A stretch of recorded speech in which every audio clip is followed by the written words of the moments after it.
ప్రస్తుతం మనమైతే మరి కేపీహెచ్పి కాలనీలో జరిగినటువంటి నిన్న నైట్ జరిగినటువంటి అతి ప్రమాదకరమైన ఘటన మరి బస్సు యాక్సిడెంట్ కూడా ఫైర్ యాక్సిడెంట్ అని చెప్పుకోవచ్చు. ఎందుకంటే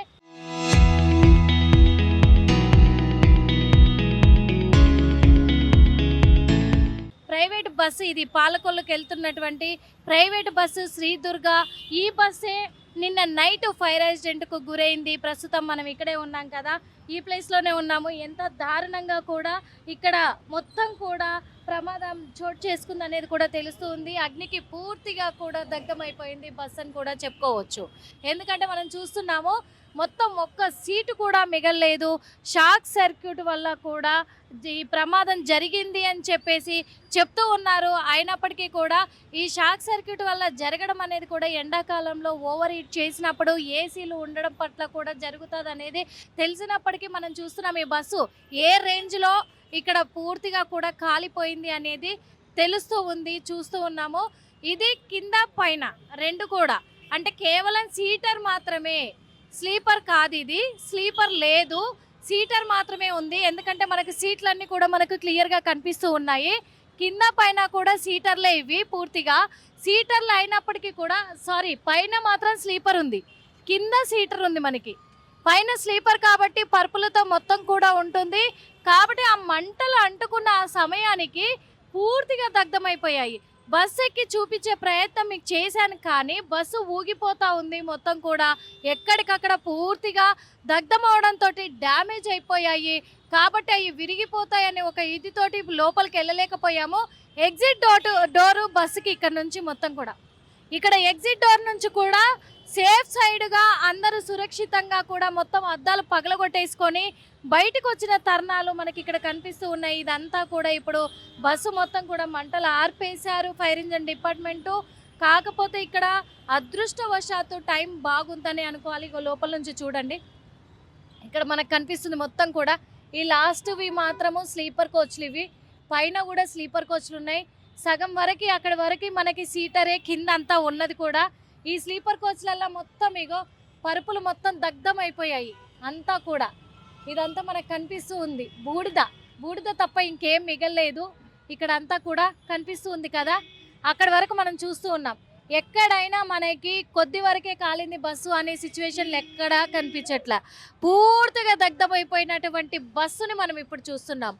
కేవలము ఈ ప్రైవేటు బస్సులల్లో ఎందుకు ఎక్కువగా అగ్నికి ఆహుతి అయిపోతున్నాయి, ఫైర్ యాక్సిడెంట్లు ఎందుకు ప్రైవేట్ బస్సులలోనే జరుగుతున్నాయి అంటే ఓవర్ స్పీడ్ అని కూడా చెప్పుకోవచ్చు. ఓవర్ స్పీడ్ వల్ల ఏసీలు ఎక్కువగా పెంచి ఉంచుకోవడం వల్ల కూడా ఈ షాక్ సర్క్యూట్ జరగడమా, అగ్నికి ఈ ఎండకి కూడా ఇది వేసవికాలం ముందే ఆ ర్యాపిడ్కి, ఆ ఓవర్ స్పీడ్కి కూడా మొత్తము ఒక ర్యాపిడ్ జరగచ్చు అనేది కూడా తెలుస్తూ ఉంది. ఇక్కడ ర్యాపిడ్ జరిగి ఇంధనం అనేది ఉంటుంది మనకి. ఆ ఇంధనము వేడెక్కినప్పుడు, ఓవర్ హీట్ చేసినప్పుడు ఖచ్చితంగా కూడా ఇంజన్ని కూల్ చేయాల్సిన అవసరం ఉంది. కాసేపు బండి ఆపుకోవాల్సిన పరిస్థితులు ఉన్నాయి. కానీ ఇక్కడ ఏంటి అంటే డ్రైవర్ల నిర్లక్ష్యం అనుకోవాలా, ఇది యాజమాన్య నిర్లక్ష్యం అనుకోవాలా? బాధ్యతారహితంగా వ్యవహరిస్తున్నారు యాజమాన్యము, ప్రైవేట్ ట్రావెల్స్ బస్సుల యాజమాన్యం అనుకోవాలా? దాదాపు ఈ బస్సులో నిన్న 18 నుంచి 20 మంది ఇందులో ఎక్కి ఉన్నారు. అంటే స్టాప్కి ఎక్కించుకుంటూ వెళ్తూ ఉంటారు. తెలిసిందే, కూకట్పల్లి నైట్ 8 అయ్యింది అంటే 8 గంటలకు విపరీతమైన క్రౌడ్ ప్రయాణికులు అక్కడ ఉంటారు. ట్రావెల్స్ల బస్సులలో ప్రయాణించే వాళ్ళు ఇక్కడ నుంచి ఏపీకి, అలాగే కర్నూలు, కర్ణాటక, అనంతపూర్, ఇక్కడ అన్ని ప్రదేశాలకు కూడా వెళ్ళే ప్రజలంతా, ప్రయాణికులంతా ఉంటారు. చాలా రద్దీగా ఉంటుంది. అలాంటిది స్టాప్కి మనకు తెలుసు కూకట్పల్లి నుంచి మూసాపేట, ఎర్రగడ్డ, అమీర్పేట ఈ స్టాప్లలో ఎక్కించుకొని వెళ్తూ ఉంటారు. అలాంటిది నిన్న 18 నుంచి 20 మంది ఇందులో ఉన్నారు. ఆ 18 నుంచి 20 మంది ఉంటే ఇగో ఎక్కడెక్కడ గ్లాసులు పగలగొట్టారో చూద్దాం, మనం చూపించే ప్రయత్నం చేద్దాం. ఆ 20 మంది కూడా సేఫ్గా ఈ అద్దాలు కనిపిస్తూ ఉన్నాయి కదా, ఈ అద్దాల నుంచి వాళ్ళ సామాన్లన్నీ బయట విసిరి పడేసుకున్నారు. అంతా బయట విసిరి పడేసుకొని వాళ్ళు అద్దాలు పగలగొట్టుకొని దూకే ప్రయత్నం చేశారు. అలాగే ఎమర్జెన్సీ డోరు, మనకి ఎగ్జిట్ డోర్ ఉంటుంది, ఈ ఎగ్జిట్ డోర్ నుంచి కూడా మొత్తము వాళ్ళు కిందికి దూకి వాళ్ళ ప్రాణాలు కాపాడుకునే ప్రయత్నం చేసి సురక్షితంగా బయటపడ్డారనే చెప్పుకోవచ్చు. దాదాపు ఈ బస్సు మనకి మనం చూసుకున్నట్లయితే కూడా ఇదంతా లగేజ్ ప్యాక్ అయి ఉంటుంది. ఇవన్నీ లగేజ్ ప్యాక్ చేసే డోర్లు ఇవన్నీ. ఈ వీటిలలో లగేజ్ అంతా ప్యాక్ చేసినప్పుడు కూడా ఎక్కడి నుంచి ఎయిర్ రాకుండా ఉండడం బట్టి కూడా ఆ ఎయిర్ రాకపోవడంతో ఎక్కువ ఈ సమ్మర్ సమయంలో ఇగో ఇక్కడ మనం చూస్తున్నాము మొత్తం ఓవర్లోడ్ పైపులయ్యి అంత ఇంధనము అంతా కూడా మనం చూస్తున్నాం. షాక్ సర్క్యూట్ వల్ల జరిగింది అంటే ఎక్కడ షాక్ సర్క్యూట్ అయింది? కేవలము వీళ్ళు ఇంజన్ ఎలా ఉంది, హీట్ ఎక్కుందా లేకపోతే అది కూలింగ్లో ఉందా అనేది ఆ జాగ్రత్తలు కూడా పాటించకుండా ఓవర్ హై స్పీడ్లో పొద్దున్న నుంచి నైట్ వరకు రన్లోనే ఉంటుంది బస్సు, నడిపిస్తూనే ఉంటున్నారు. కాబట్టి ఆ నిర్లక్ష్యం ఒకటి కారణమని కూడా అనుకోవచ్చు. కానీ ఇప్పుడున్న పరిస్థితుల్లో మాత్రము ఈ ప్రైవేటు బస్సులలో ప్రయాణించాలన్నా కానీ చాలా వరకు భయాందోళనకు గురవుతున్నారు ప్రయాణికులను కూడా చెప్పుకోవచ్చు. మొత్తం మసి తప్ప ఏమీ లేదు, అంతా మొత్తం తగలబడిపోయింది. అంటే మొత్తం కూడా అగ్నికి ఆహుతైపోయింది. మనం చూస్తూ ఉన్నాము అంతా కూడా ఈ లోపలికి మొత్తం డ్యామేజ్ అయిపోయింది. కానీ ఎంత జాగ్రత్తగా అందరు ప్రాణాలు రక్షించుకున్నారో మనము చూడాల్సిన అవసరం అయితే ఉంది. గతంలో కూడా 2 నెలలు అవుతుంది అంతే కర్నూలులో జరిగి కూడా.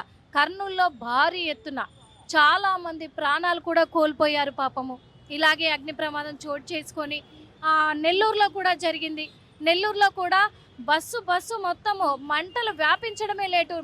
మిడ్ నైట్లో అర్ధరాత్రిలో నిద్రిస్తున్నటువంటి ప్రయాణికులు ఉలిక్కిపడి లేచి వాళ్ళ ప్రాణాలను కాపాడుకునేంత టైం కూడా లేకుండా అంత ఫాస్ట్గా కూడా మంటలు వ్యాపించడం వల్ల పెద్ద ప్రమాద ఘటనే జరిగింది అనుకోవచ్చు. అది ఎవరు మరవక ముందే ఇక్కడ హైదరాబాదు నగరంలో నడిబొడ్డునని కూడా చెప్పుకోవచ్చు. ఎందుకంటే ఇది మెయిన్ కేపీహెచ్పి కాలనీ సెంటర్ హైదరాబాద్కి.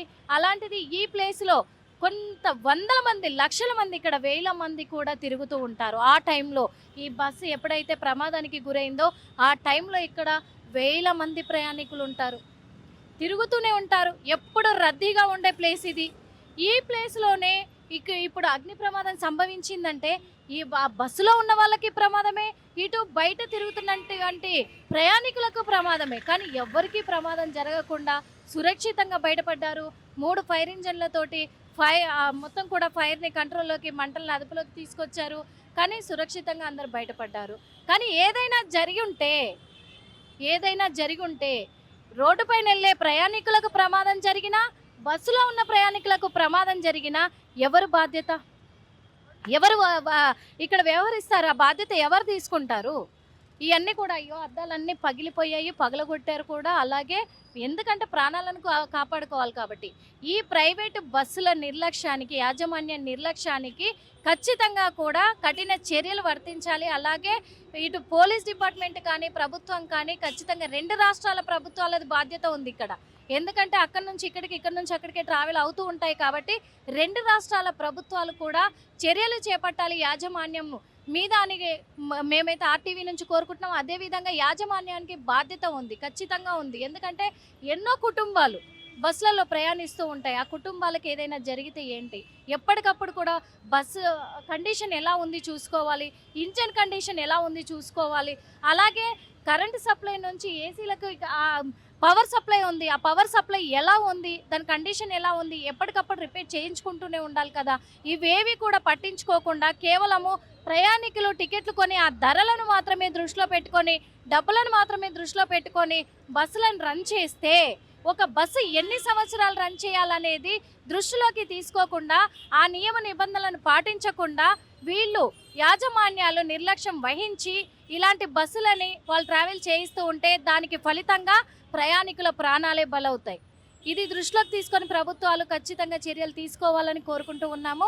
కెమెరామెన్ అశోక్తో నిర్మల, ఆర్టీవీ. భయ్యా, ఎన్ని గంటలకు జరిగింది ఈ సిచ్యువేషన్? మీరు కాదా డ్రైవర్? ఇక్కడ మీకేం తెలీదా? మీరు చూడలేదా? మీరే అంటున్నారు కదా డ్రైవర్. అవును, మేము లేము అప్పుడు. ఎవరు డ్రైవ్ చేశారు మరి? అంటే దీంట్లో చెప్పడానికి ఎందుకు సంకోచిస్తున్నారు భయ్యా? ఏదన్నా అంటే ఇదేమన్నా రిపేర్ లో పని చేస్తున్నాం కదా, ఒక నిమిషం ఆగండి. రిపేర్ లో ఉందా బస్సు? రిపేర్ లో. మరి రిపేర్ లో ఉన్న బస్సు ఎందుకు తీసుకొచ్చారు? నాకు తెలియదు మేడం. మీకు తెలీదా? ఏది బస్సు? నేను ఈ బస్సు గురించి అడిగేది. నాకు తెలీదు. మీరే డ్రైవర్ అని చెప్తున్నారు నేను కదా అనలేదు కదా. చెప్పారు కదా ఇప్పటిదాకా ట్రాఫిక్ వాళ్ళే చెప్పారుగా ఎవరు ట్రాఫిక్ పోలీస్ కాలం ఇది? చెప్పారు కదా అందుకు అడుగుతున్నాం మేము కానీ దాని గురించి చెప్పడానికి ఏముంది చెప్పండి ఇప్పుడు మీ పని ఎవరు ఆపలేదు అడుగుతున్నాము మీరు ఎందుకు చెప్పకుండా ఇచ్చేస్తున్నారు అది అర్థం కాలేదు మరి మిమ్మల్ని ఏమి ఇబ్బంది పెట్టలేదు కదా ఏం జరిగింది ఎన్ని గంటలకు జరిగిందని అడుగుతున్నాం మేము దానికి మా పని చేసుకోవాలా మీ పని చేసుకోవాలా అంటున్నారు అది ఎట్లా అవుతుంది చెప్పండి చూసారు కదా వీళ్ళ నిర్లక్ష్యం సమాధానం కూడా అంటే ఈ బస్సు కూడా రిపేర్ ఉందనేది తెలుస్తూ ఉంది కానీ రిపేర్లో ఉన్న బస్సును వీళ్ళు నడిపిస్తూ తీసుకొని వచ్చారనేది కూడా తెలుస్తుంది శ్రీదుర్గ ట్రావెల్స్ ఇది శ్రీదుర్గ ట్రావెల్స్ ఈ బస్సుకి రిపేర్లు ఉన్నాయి కాబట్టి వాళ్ళ నిర్లక్ష్యం సమాధానం కూడా చూస్తున్నాము డ్రైవరే అక్కడ ఉన్నది కూడా మేము మా పని చేసుకోవాలా లేకుంటే మీకు సమాధానం చెప్పాలా మీకెందుకు నాకేం తెలియదు అని చెప్పేసి నిర్లక్ష్యం చెప్తూ ఉన్నారు ఇదంతా కూడా ఇంకా లగేజ్లు ఉన్నాయి లోపల కూడా మరి వీళ్ళ నిర్లక్ష్యమే కారణం అనుకోవచ్చా ఏ విధంగా అనేది కూడా ఇక్కడ అర్థమవుతుంది పర్టికులర్గా కూడా ఏం జరిగిందో చెప్పండి అని మర్యాదగా అడిగితే కూడా మాకేం తెలీదు అంటున్నారు మేమేం చెప్పము అంటున్నారు ఇదంతా కూడా మరి బస్సుకు రిపేర్ ఉన్నట్టుగా కూడా తెలుస్తూ ఉంది ఆ నిర్లక్ష్యంలోనే ఇందాక వాళ్ళు చెప్పారు కూడా బస్సుకి ఏమన్నా రిపేర్ ఉందా అంటే అవును అని అన్నారు కాబట్టి ఇలా సర్వీస్ అయిపోయినటువంటి రిపేర్లో ఉన్న బస్సులు ఇంత లాంగ్ జర్నీ అంటే పాలకులకి వెళ్తాంది అంటే దాదాపు 5 నుంచి 600 కిలోమీటర్ల దూరం కూడా బస్సులు జర్నీ చేయాలంటే ఎంత శ్రద్ధ వహించాలి ఎంత జాగ్రత్త తీసుకోవాలి ఆ జాగ్రత్తలన్నీ కూడా పక్కన పెట్టి వీళ్ళు నిర్లక్ష్యంగా బండిని నడుపుతున్నారు అనేది తెలుస్తూ ఉంది ప్రస్తుతం వాళ్ళ సమాధానం కూడా మనం చూసాము వాళ్ళ సమాధానం ఎంత నిర్లక్ష్యంగా ఉందో చూసాము వాళ్ళు ఎటువంటి సమాచారం కూడా ఇవ్వదలుచుకోలేదు శ్రీదుర్గ ట్రావెల్స్ పైన ఖచ్చితంగా చర్యలు తీసుకోవాలి పోలీస్ డిపార్ట్మెంట్ అని కూడా కోరుకుంటూ ఉన్నాము కెమెరామెన్ అశోక్తో నిర్మల RTV